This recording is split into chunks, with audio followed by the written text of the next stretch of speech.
So today we're going to do our first oil change at home. There was a few things that you have to do with the Land Cruiser because of the skid plates. You got to take a couple panels off, and there were some things that I heard that made it sound a little bit more complicated than your average oil change in terms of mess and getting at everything. So I wanted to document it, see for myself, and it turns out it's no harder than any other oil change. So I'll show you what you're getting into. Thanks for watching.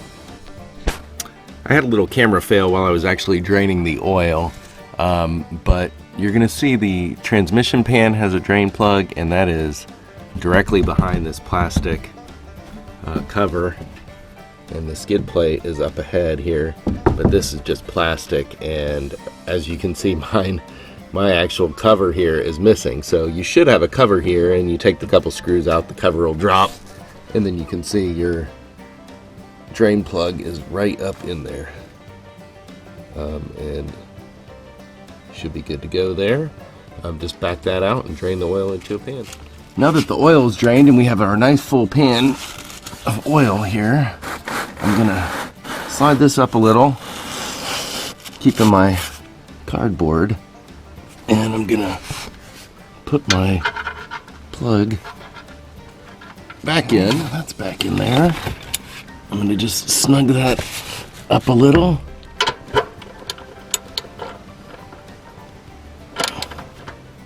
One thing too is when you're tightening your drain plug, some people will just tighten it until it's firm and then do about a quarter turn or something like that. You're supposed to tighten it to 29 foot-pounds. So I've got my torque wrench here set to 29 foot-pounds, and I'm going to go just snug that up to spec.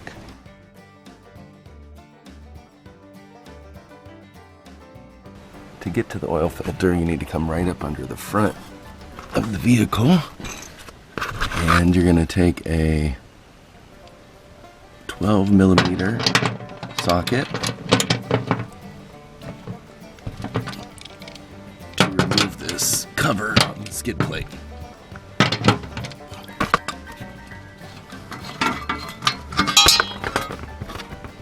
Alright, so let's take a look up in here. So your oil filter is right up in there. You can see there's a little metal lip right here, and the oil's gonna drip off of that.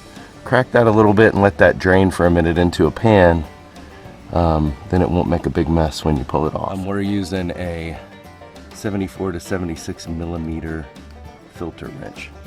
So now I've positioned my oil pan close to this, so I'm gonna break loose my oil filter. Okay, now I did try to use the wrench, but honestly I was able to do it with my hand as easily. So it took me a minute, but now I'm doing it by hand, and I'm just gonna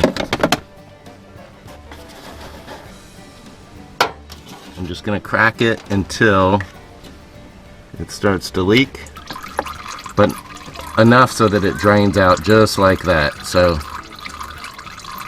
I got a little bit on the lines there, but not too much. I'll be able to wipe that off.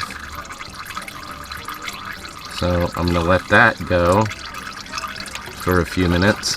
So I'm putting my replacement filter in, and I'm just using a Fram synthetic filter. There's several filters that people recommend, but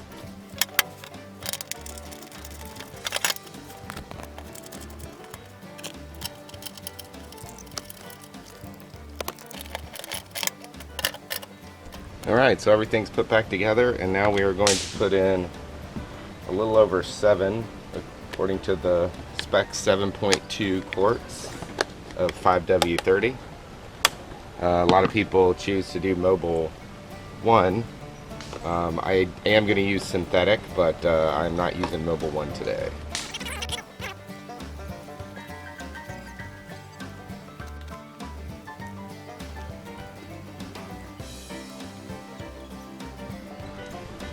Alright, that's 7. So now I'm going to just check the engine oil, see where I'm at.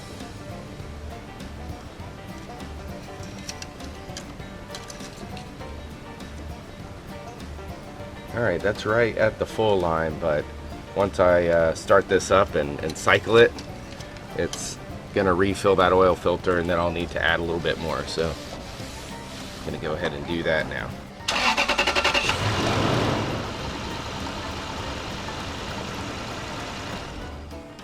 Now let that sit for a second so all that oil drains back down into the pan.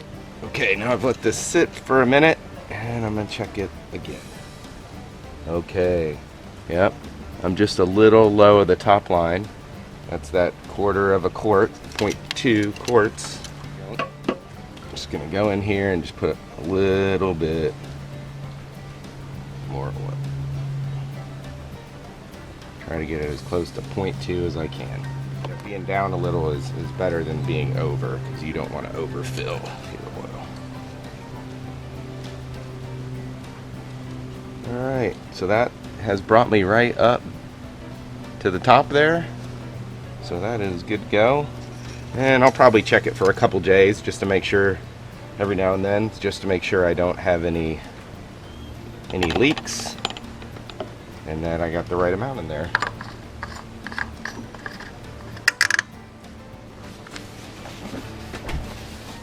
If you like this video, please give us a thumbs up and consider subscribing to our channel. And always feel free to leave us any comments or questions that you might have.